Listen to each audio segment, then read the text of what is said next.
نحمده ونصلي على رسوله الكريم اما بعد فاعوذ بالله من الشيطان الرجيم بسم الله الرحمن الرحيم ربنا وابعث فيهم رسولا منهم يتلو عليهم آياتك ويعلمهم الكتاب والحكمة ويزكيهم إنك أنت العزيز الحكيم وقال النبي صلی اللہ علیہ وسلم بعثت معلما او کما قال علیہ الصلاۃ والسلام۔ بزرگان محترم اور عزیز دوستو، ربیع الاول کا مبارک مہینہ ہے اور آج 12 ربیع الاول ہے، اور مورخین کے ایک جماعت کے قول کے مطابق آج ہی کا دن یعنی 12 ربیع الاول نبی کریم صلی اللہ علیہ وسلم کی پیدائش کا مبارک دن ہے۔ اللہ کے نبی صلی اللہ علیہ وسلم اللہ تعالیٰ کے محبوب ہیں۔ اللہ تعالیٰ نے آپ کو تمام نبیوں کا سردار بنایا۔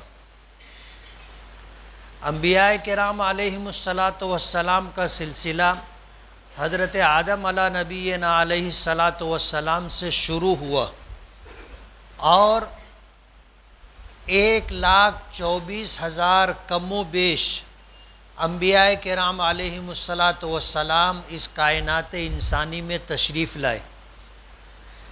اللہ تعالیٰ نے ہر زمانے میں موجودہ انسانوں کی ہدایت اور رہنمائی کے لیے اللہ تعالیٰ کی مرضی اور نامرضی سمجھانے اور بتانے کے لیے انبیاء کرام علیہم الصلاۃ والسلام کو بھیجا، اور ہر ایک کی ذمہ داری طے کی۔ کسی کو کسی جماعت کی طرف بھیجا، کسی کو کسی بستی کی طرف بھیجا، کسی کو کسی علاقے کی طرف بھیجا، کسی کو کسی قوم کی طرف بھیجا، ذمہ داری طے کر کے بھیجی۔ سب سے زیادہ انبیاء کرام علیہم الصلاۃ والسلام بنی اسرائیل میں آئے۔ حضرت ابراہیم علیہ الصلاۃ والسلام کے بیٹے حضرت اسحاق کے بیٹے اسرائیل، حضرت یعقوب، پھر ان کی اولادیں۔ حضرت یعقوب کو اسرائیل کہا جاتا ہے۔ ان کی اولادوں میں جو انبیاء کرام علیہم الصلاۃ والسلام آئے ان کی تعداد 10,000 سے زیادہ ہے۔ یہ انبیاء بنی اسرائیل کہلاتے ہیں، اور قرآن کریم میں چند ناموں کو چھوڑ کر جتنے نبیوں کے نام ہیں وہ سب انبیاء بنی اسرائیل ہیں۔ لیکن ہر ایک کی ذمہ داری طے تھی، محدود ذمہ داری دی گئی تھی، اور یہ سلسلہ چلتا رہا، اور 1,24,000 انبیاء کرام علیہم الصلاۃ والسلام وقتاً فوقتاً یکے بعد دیگرے اس کائنات انسانی میں انسانوں کی رہنمائی اور ہدایت کے لیے بھیجے گئے۔ یہ اللہ تعالیٰ کا نظام تکوینی ہے۔ اللہ نے جب انسانوں کو پیدا کیا اور انسانوں کے لیے جنت اور جہنم بنائی، تو جنت میں کون جائے گا اور کون جنت سے محروم رہے گا؟ اللہ پاک کی طرف سے جب یہ ٹھکانے بنائے گئے تو ظاہر بات ہے جنت میں آدمی کیسے جائے گا؟ میں اپنی عقل سے تو نہیں راستہ طے کر سکتا۔ یہ اللہ پاک کا، اللہ تعالیٰ کی ربوبیت ہے اور اللہ تعالیٰ کا فیصلہ ہے کہ اللہ تعالیٰ نے جب جنت اور جہنم 2 ٹھکانے آخرت میں بنائے ہیں تو جنت میں جانے والے اعمال کون سے ہوں گے، کن کاموں سے اللہ راضی ہوگا، کن کاموں سے اللہ ناراض ہوگا، یہ بتانے کے لیے انبیاء کرام علیہم الصلاۃ والسلام کو بھیجا۔ یہی وجہ ہے کہ دین یہ منقول ہے، نقلی چیز ہے، یعنی نقل در نقل ہوتا رہا، اس میں عقل کو دخل نہیں ہے۔ عقل انسانی طے نہیں کر سکتی کہ اللہ کو کیا پسند ہے اور اللہ کو کیا پسند نہیں۔ ہمارے عقل کی حالت تو یہ ہے کہ ایک ہی بات پر ایک ہی مجلس میں ہمارے درمیان اختلاف ہوتا ہے۔ جب رائے لی جاتی ہے کہ کیا کرنا چاہیے تو کوئی کچھ کہتا ہے، کوئی کچھ کہتا ہے، اور ہر آدمی اپنی عقل کے مطابق رائے دیتا ہے۔ ہم کسی ایک بات پر اپنی عقل سے متفق نہیں ہو سکتے، جبکہ یہ چھوٹے موٹے مسائل اور چھوٹی موٹی باتیں ہوتی ہیں، تو ہماری عقل یہ کیسے طے کرے گی کہ اللہ کو کیا پسند ہے اور کیا پسند نہیں ہے؟ ہم کیسے طے کریں گے کہ کون سا عمل ہمیں جنت میں لے جائے گا اور کون سا عمل ہمیں جہنم کے راستے پر ڈال دے گا؟ ہماری عقل طے نہیں کر سکتی، اس کی ایک حد ہے۔ اللہ تعالیٰ نے یہ کائنات بنائی، انسانوں کو پیدا کیا، تو اللہ پاک نے علم کے کچھ معاملات طے کیے۔ کچھ چیزیں ایسی ہیں جس کو ہماری آنکھیں، ہمارے کان، ہمارے احساسات محسوس کرتے ہیں اور جانتے ہیں۔ ہم کچھ چیزوں کا علم دیکھ کر کے حاصل کرتے ہیں، کچھ چیزوں کا علم سننے سے ہمیں حاصل ہوتا ہے، کچھ چیزوں کا احساس ہمیں ہاتھ کے ذریعے ہوتا ہے، کچھ چیزوں کا ذائقہ ہمیں زبان سے معلوم ہوتا ہے، خوشبو ہے یا بدبو ہے ہمیں سونگھنے سے پتہ چلتا ہے۔ یہ احساسات ہیں اور اس کی ایک حد ہے۔ گلاس میں چائے ہے، گرم ہے یا ٹھنڈی ہے، کیسے معلوم ہوتا ہے؟ ہم ہاتھ لگاتے ہیں، گلاس کو ہاتھ میں لیتے ہیں تو معلوم پڑتا ہے گرم ہے۔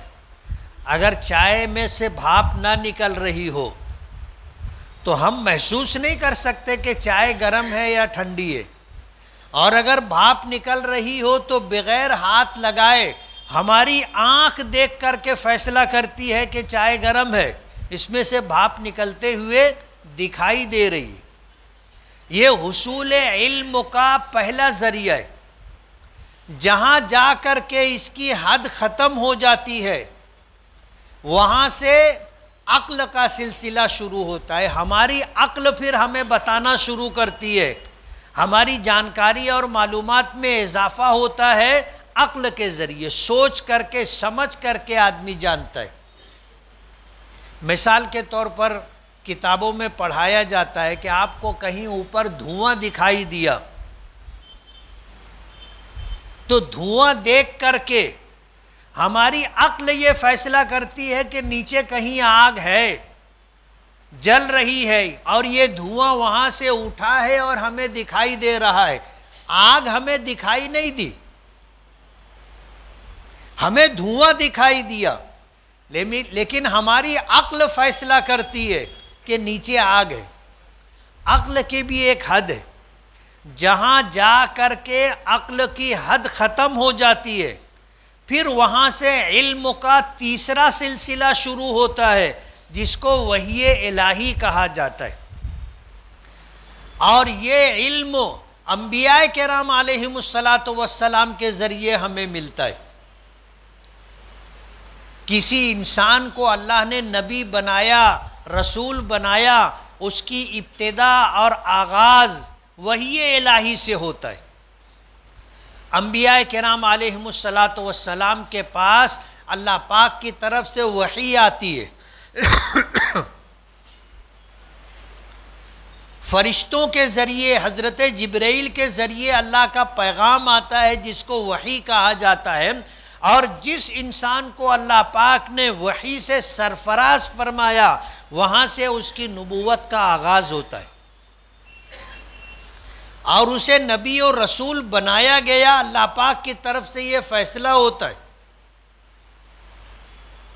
بغیر وحی الہی کے کوئی اللہ کا نبی اور رسول نہیں بن سکتا، اور یہ انتخاب بھی اللہ پاک کے اختیار کی بات ہے، اللہ جس کو چاہے نبی بنائے۔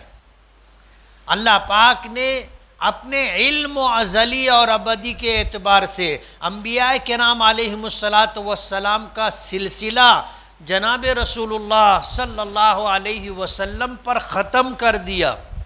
آپ ختمی مرتبت ہے، آپ خاتم النبیین ہیں، نبوت اور رسالت کی کڑی کا آخری حصہ ہے۔ اب قیامت تک کے لیے آپ کو نبوت اور رسالت دی گئی۔ آپ کی نبوت مکمل بھی ہے، عام اور تام بھی ہے۔ آپ کسی مخصوص علاقے کے لیے نہیں آئے، کچھ مخصوص لوگوں کے لیے کسی مخصوص بستی کی طرف نہیں آئے، بلکہ آپ کی نبوت تمام انسانوں کی طرف ہے، تمام عالم کی طرف ہے، اور قیامت تک آپ کی نبوت اور رسالت رہے گی، اور آپ کے بعد قیامت تک کوئی نبی نہیں آئے گا، کوئی رسول نہیں آئے گا۔ آپ کے پیغام کو دوسروں تک پہنچانے کی ذمہ داری تمام ایمان والوں کو دی گئی ہے۔ ان میں وارث کے طور پر انبیاء کرام نے علماء کرام کو چنا ہے۔ حضور پاک صلی اللہ علیہ وسلم نے فرمایا العلماء ورثۃ الانبیاء، کہ علماء کرام انبیاء کرام علیہم السلام کے وارث ہیں۔ اور عالم کس کو کہا جاتا ہے آپ جانتے ہیں؟ جسے اللہ پاک نے قرآن کریم کا علم عطا کیا، جس نے نبی کریم صلی اللہ علیہ وسلم کی احادیث مبارکہ کو کسی مستند اور معتبر آدمی سے پڑھا، اجازت لی، قرآن کریم کی آیات کا معنی و مفہوم سابقہ علماء کرام سے سنا اور سمجھا۔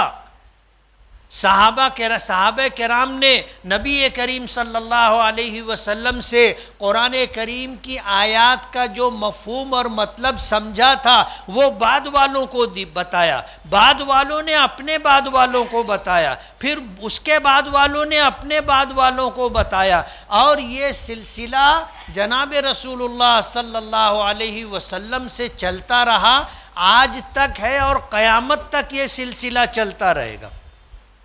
یہ علم منقول ہے، ہم نے کسی سے سیکھا اور ہم کسی کو سکھائیں گے۔ گھر بیٹھے کسی کو یہ علم نہیں آتا، گھر بیٹھے نہیں آتا۔ اسی لیے نبی کریم صلی اللہ علیہ وسلم نے فرمایا ہے کہ من قال فی القرآن برأیہ، کسی شخص نے قرآن کریم کی کسی آیت کا معنی و مفہوم اپنی عقل اور رائے سے اگر طے کیا، اگر وہ صحیح بھی ہو تو اس نے غلطی کی۔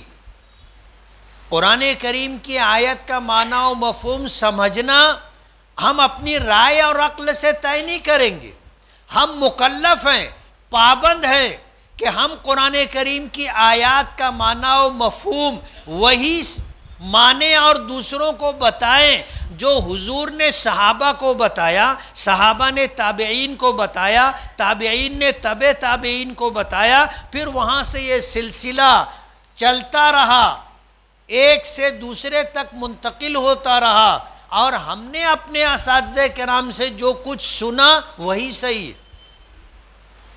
قرآن کریم میں اپنی رائے سے، اللہ کے دین میں اپنی رائے سے کوئی بات نہیں کہی جائے گی، اس سے منع کیا گیا ہے۔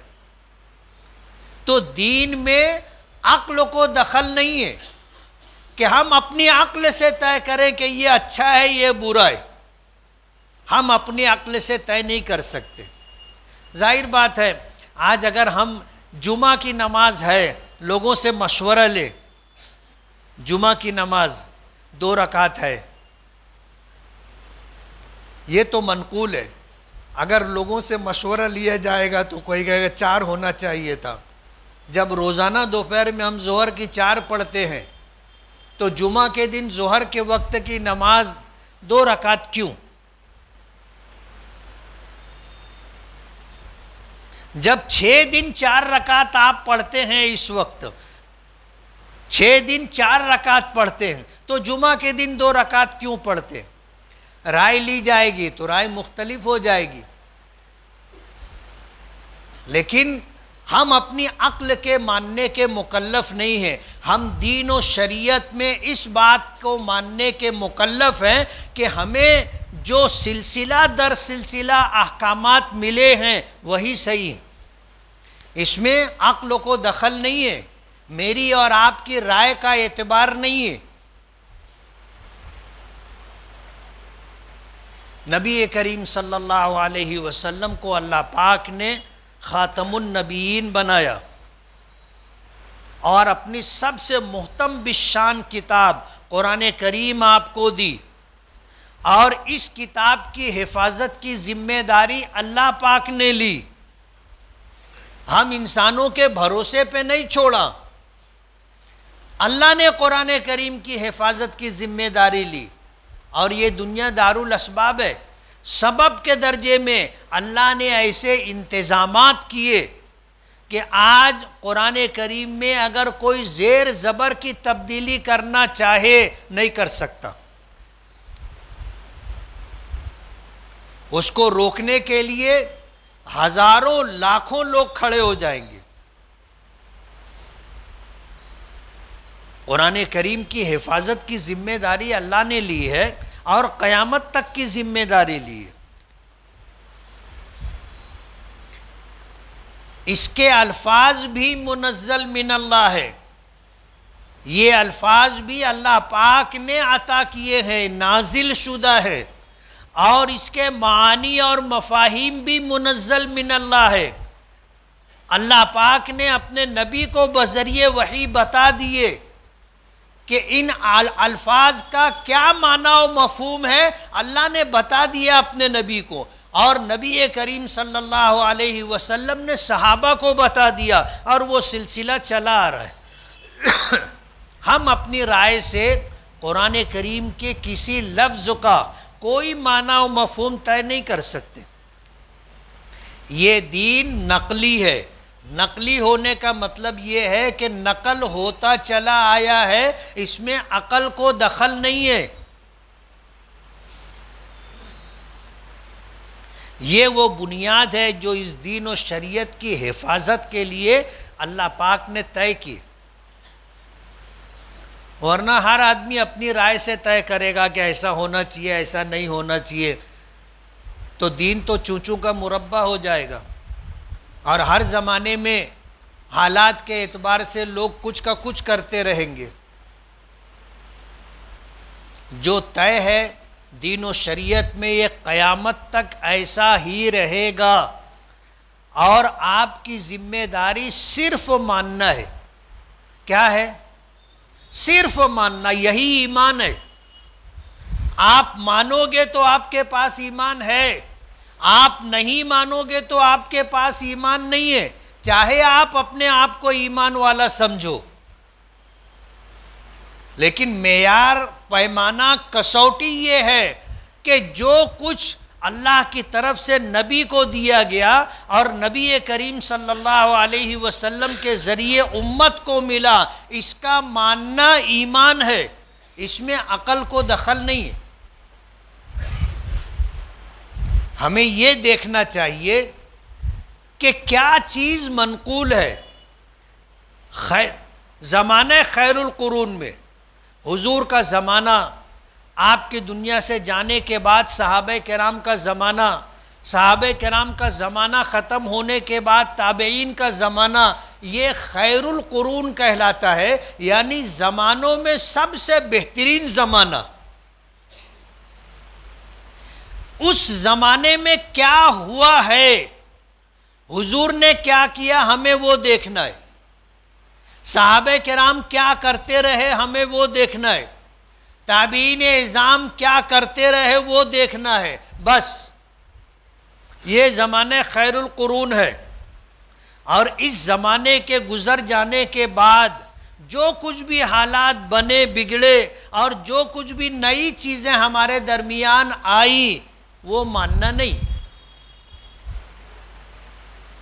وہ ماننا نہیں۔ ہم امتی کس کے ہیں؟ نبی کریم صلی اللہ علیہ وسلم کے۔ ہم نے کس کو اپنا نبی و رسول مانا ہے؟ نبی کریم صلی اللہ علیہ وسلم کے۔ ہم کسی اور کو نہیں جانتے، ہم کسی اور کو نہیں مانتے۔ یہی ہمارے نبی ہیں، اور زندگی میں بھی ہم اس بات کے مکلف ہیں، اور جب انتقال ہو جائے گا قبر کے سپرد کر دیے جائیں گے تو جو سوالات ہوں گے اس میں ایک سوال اللہ سے متعلق ہے، من ربک، پہلا سوال تیرا رب کون ہے؟ ایمان والا ہوگا، دنیا میں اس نے صحیح راستہ پکڑ کر کے چلا ہوگا، زندگی گزاری ہوگی، وہ کہے گا ربی اللہ، میرا پروردگار اللہ ہے۔ دوسرا سوال ہوگا ما دینوں کا، تیرا دین کیا ہے؟ دنیا میں ایمان لا کر کے قرآن و حدیث کے مطابق زندگی گزاری ہوگی اور اسی کو نجات کا راستہ مانا اور سمجھا ہوگا تو وہ کہے گا دینی الاسلام، میرا دین اسلام ہے۔ اور اسلام بولے تو قرآن و حدیث۔ تیسرا سوال ہوگا نبی کریم صلی اللہ علیہ وسلم کے متعلق پوچھا جائے گا ما تقول فی ھذا الرجل، اس شخص کے بارے میں تم کیا کہتے ہو؟ قبر میں پوچھا جائے گا۔ تیسرا سوال حضور پاک صلی اللہ علیہ وسلم سے متعلق کہ تم ان کے بارے میں کیا کہتے ہو؟ ما تقول فی ھذا الرجل۔ آدمی اگر ایمان لایا ہوگا، اسلام کے مطابق زندگی گزاری ہوگی، نبی کریم صلی اللہ علیہ وسلم کو اپنا نبی و رسول مان کر آپ کے طریقے پر آپ کی سنتوں کے مطابق زندگی گزارنا پسند کیا ہوگا، اختیار کیا ہوگا اور آپ کی سنتوں پر عمل کرتا رہا ہوگا، حضور پاک صلی اللہ علیہ وسلم کے متعلق کہے گا ھذا نبینا، یہ ہمارے نبی ہے، وَھَذَا رَسُولُنَا، یہ ہمارے رسول ہے، جَاءَنَا بِالْبَيِّنَاتِ وَالْہُدَى، یہ ہمارے پاس اللہ تعالیٰ کی روشن آیتیں اور ہدایت لے کر کے آئے، تشریف لائے۔ فَآمَنَّاهُ وَصَدَّقْنَاهُ، ہم آپ پر ایمان لائے، ہم آپ کی نبوت اور رسالت کی تصدیق کرتے۔ سوال بھی بتا دیا گیا اور جواب بھی بتا دیا گیا۔ امتحان کب ہوگا؟ کیا آج ہے امتحان؟ آج امتحان نہیں ہے، لیکن یہ اللہ تعالیٰ کی شان رحمت ہے، ہمیں مرنے سے پہلے بتا دیا کہ مرو گے، قبروں میں جاؤ گے تو کیا سوالات ہوں گے، اور نبی کریم صلی اللہ علیہ وسلم کے ذریعے ہمیں بتا دیا گیا کہ ان سوالوں کے کیا جوابات ہوں گے۔ اب ظاہر بات ہے جب سوال بھی معلوم جواب بھی معلوم تو کوئی ناکام ہوگا؟ یہ ہماری عقل کہتی ہے کہ کوئی ناکام نہیں ہوگا۔ پرچہ آؤٹ ہو گیا تو پرچہ اگر آؤٹ ہو گیا تو سوال کا جواب لکھنے والے، ایگزام اور امتحان دینے والے صحیح جواب لکھ دیں گے، ایسا ہی ہے نا؟ یہ ہماری عقل کہتی ہے، لیکن ایسا نہیں ہوگا۔ جواب جو بتا دیا گیا ہے، صحیح جواب وہی شخص قبروں میں دے سکے گا جس نے اپنی زندگی اللہ تعالیٰ کی ربوبیت کو مان کر کے اپنے لیے شاہراہ حیات دین اسلام کو مان کر کے، اور جس نے اپنی زندگی اپنے نبی جناب رسول اللہ صلی اللہ علیہ وسلم کی سنتوں اور شریعت کے مطابق گزاری ہوگی وہ جواب دے پائے گا بس.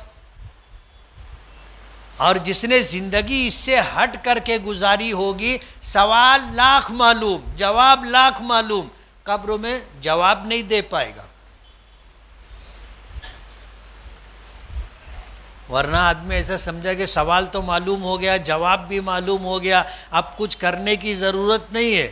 مریں گے، قبر میں فرشتہ آئے گا پوچھنے کے لیے تو چھاتی ٹھوک کر کے جواب دیں گے.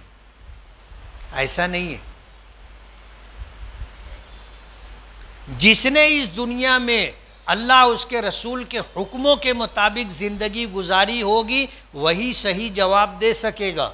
اور مرنے کے بعد یہ زندگی ختم، مرنے کے بعد ایک نئی زندگی شروع ہوتی ہے جس کو برزخ کا زمانہ کہتے ہیں، قبر کی زندگی کہتے ہیں. وہ الگ زندگی ہے.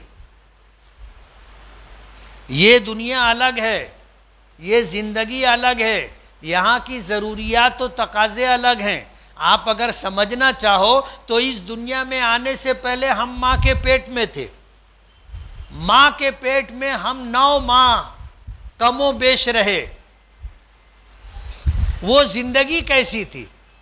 نہ ہم کھاتے تھے، نہ ہم پیتے تھے، نہ ہم سانس لیتے تھے. زندہ تھے نا. بغیر کھائے زندگی تھی، بغیر پیے زندگی تھی، بغیر سانس لیے زندگی تھی. اور اس دنیا میں آنے کے بعد اگر آپ کی سانس روک دی جائے تو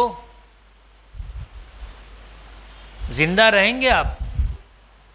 آپ کو اگر کھانا اور پانی نہ دیا جائے تو کتنے دن زندہ رہیں گے آپ؟ تو وہ زندگی الگ ہے، وہاں کی ضروریات الگ ہے. یہ زندگی الگ ہے، یہاں کی ضروریات الگ ہے. مرنے کے بعد قبر کی جو زندگی ہوگی وہ جب جانا تو دیکھ لینا کیسی رہتی ہے. وہ ایک الگ زندگی ہے وہ بھی ایک زندگی. یہ ہمارا ایمان ہے، یہ ہمارا ایمان ہے. ایک تو ایمان ہے مشاہدے کے ساتھ کہ ماں کے پیٹ کی زندگی الگ تھی، اور یہ بھی ہم دیکھ رہے ہیں اس دنیا میں ہماری زندگی الگ ہے.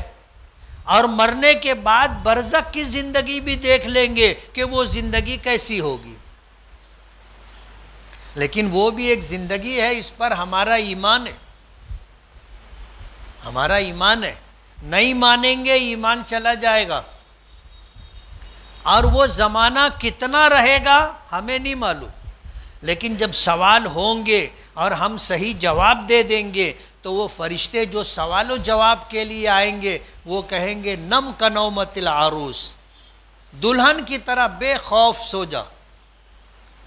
کہتے ہیں کہ جو مردہ ہوگا وہ جب سوئے گا تو قیامت تک سوتا رہے گا. کب تک سوئے گا؟ قیامت تک سوتا رہے گا.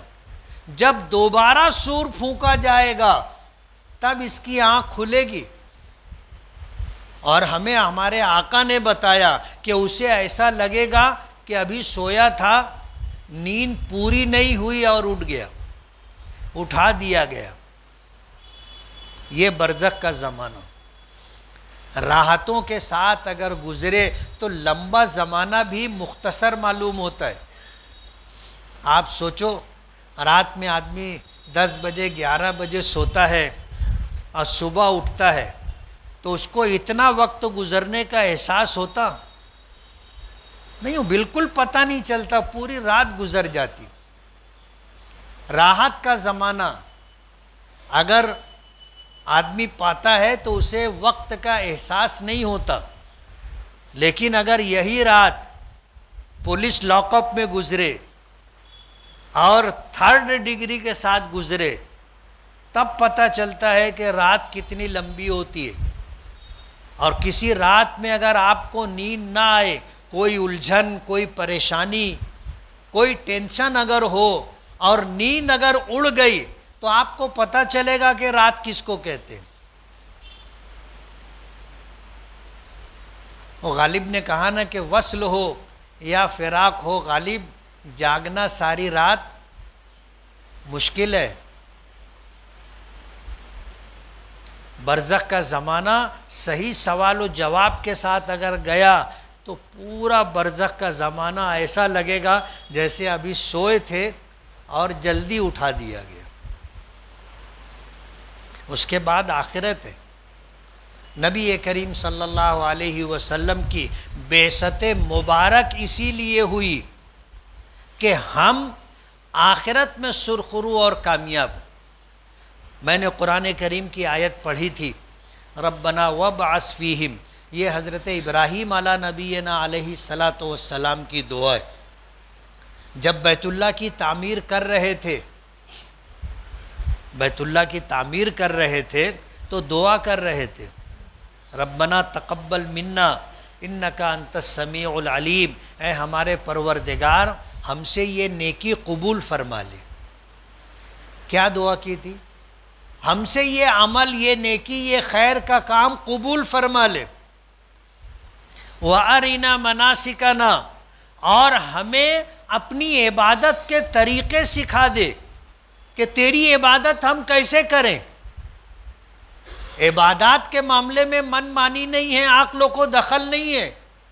جو ہمیں طریقہ بتایا گیا عبادت کا، پرستش کا، پوجا کا، وہی طریقہ عبادت کہلائے گا۔ اس سے ہٹ کر کے کوئی طریقہ آپ اختیار کرو وہ عبادت نہیں۔ حضرت ابراہیم نے دعا کی تھی، وَأَرِنَا مَنَاسِكَنَا، ہمیں اپنی عبادت کے طریقے سکھلا دے، وَتُبْ عَلَيْنَا، اور ہم پر اپنی رحمتوں کے ساتھ متوجہ ہو جا، ہماری توبہ قبول فرما لے، ہمیں بخش دے۔ اور اس کے بعد وہ دعا مانگی تھی جسے اللہ پاک نے قرآن کریم میں ذکر کیا۔ حضرت ابراہیم کو پتہ تھا کہ اللہ کا ایک نبی آئے گا جو اللہ کا محبوب ہوگا، اللہ کا ایک نبی آئے گا جو نبیوں کا سردار ہوگا، اللہ کا ایک نبی آئے گا جو پوری کائنات انسانی کے لیے، تمام عالموں کے لیے رحمت بنایا جائے گا۔ وَمَا أَرْسَلْنَاكَ إِلَّا رَحْمَةً لِّلْعَالَمِينَ، اللہ کا ایک نبی آئے گا جو اللہ کو سب سے زیادہ محبوب ہوگا، اللہ کا ایک نبی آئے گا جس کے صدقے میں یہ پوری کائنات بنائی گئی۔ حضرت ابراہیم کو پتہ تھا، آپ اللہ کے نبی تھے، دعا کی کہ وہ نبی بھیج، ربنا وابعث فیہم، ربنا وابعث فیہم۔ حضرت ابراہیم نے دعا کی کہ وہ آخری نبی جو تیرا محبوب ہوگا، نبیوں کا سردار ہوگا، تمام عالموں کے لیے رحمت ہوگا، اسے مبعوث فرما، رسول منہم، آنے والی نسلوں میں اسے پیدا فرما، یتلو علیہم آیاتک، جو تیری آیتوں کی تلاوت کرے، ویعلمہم الکتاب والحکمہ، جو کتاب کی تعلیم دے، حکمت کی تعلیم دے، وَيُزَكِّيهِمْ، جو انسانوں کا تزکیہ کرے، ان کے اخلاق کو سنوار دے، انہیں زندگی گزارنے کا صحیح طریقہ بتا دے، ان کی روح کو بالادگی، پاکیزگی عطا کر دے۔ یہ مانگا اللہ پاک سے، چار چیزیں، قرآن کریم کی آیات کی تلاوت کرے، قرآن کریم لوگوں کو سکھلائے، قرآن کریم کی تعلیم دے، حکمت، ایسا طریقہ زندگی لوگوں کو عطا کرے جو تجھے پسند ہے، جسے ہم حضور کی سنت کہتے۔ چوتھی چیز، جو لوگوں کی روحوں کا تزکیہ کر دے۔ اسی لیے نبی کریم صلی اللہ علیہ وسلم نے فرمایا، انا دعوت ابی ابراہیم، کہ میں اپنے باپ ابراہیم کی دعا ہوں۔ حضرت ابراہیم نے اللہ سے مجھے مانگا، اللہ نے عطا فرمایا، وہ مبارک نبی ہمیں اللہ نے عطا کیا ہے۔ آج ان کا یوم پیدائش ہے۔ میں نے ایک حدیث پڑھی کہ بعثت معلما، حضور نے فرمایا کہ اللہ نے مجھے معلم اور استاذ بنا کر کے بھیجا ہے، آپ کسی کے شاگرد نہیں رہے، اللہ نے آپ کو معلم بنا کر کے بھیجا، اور یہ اللہ کی عطا و بخشش ہے۔ آپ نبی امی، کسی نے آپ کو کچھ نہیں سکھایا، جو علم ہے براہ راست اللہ پاک نے عطا کیا، اور پوری کائنات کے لیے آپ کو معلم اور استاذ بنا کر کے بھیجا۔ ایک استاذ کی اہمیت کا اندازہ آپ اس سے کر سکتے ہیں کہ حضور نے فرمایا کہ اللہ نے مجھے معلم اور استاذ بنا کر کے بھیجا ہے۔ استاد استاد ہوتا ہے۔ آج ٹیچرس ڈے ہے، یوم اساتذہ ہے۔ نبی کریم صلی اللہ علیہ وسلم کائنات انسانی کے سب سے بڑے معلم، سب سے بڑے استاذ۔ استاذ کا اپنا ایک مقام و مرتبہ ہوتا ہے۔ آپ حضور کی معلمیت سے اندازہ کر سکتے ہیں کہ اللہ نے آپ کو استاذ بنا کر کے بھیجا۔ اللہ تعالیٰ اپنے نبی کی صحیح قدر اور آپ کی عظمت و محبت کا ہمیں ایک بڑا حصہ اللہ پاک عطا فرمائے، اور آپ کی شریعت، آپ کی سنت کے مطابق زندگی گزارنے کی توفیق دے۔ وآخر دعوانا ان الحمدللہ رب العالمین۔ جن ساتھیوں نے سنت نہ پڑھی وہ سنت پڑھ لیں۔